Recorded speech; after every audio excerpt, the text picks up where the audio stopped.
கர்த்தருடைய ஆசீர்வாதமே ஐஸ்வர்யத்தை தரும். அதனோடு அவர் வேதனையை கூட்டார். சாபத்தை ஆசீர்வாதமாக திருப்பின எங்கள் தேவன்.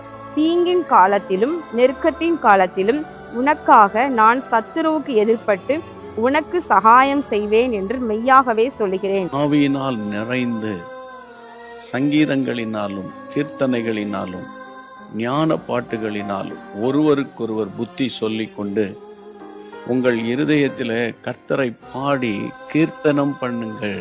உம்முடைய கூடாரம் சமாதானத்தோடு இருக்கிறதை காண்பீர். உமக்கு பிரியமானதை செய்ய எனக்கு போதித்தருளும். நீரே என் தேவன். உம்முடைய நல்ல ஆவி என்னை செம்மையான வழியிலே நடத்துவாராக.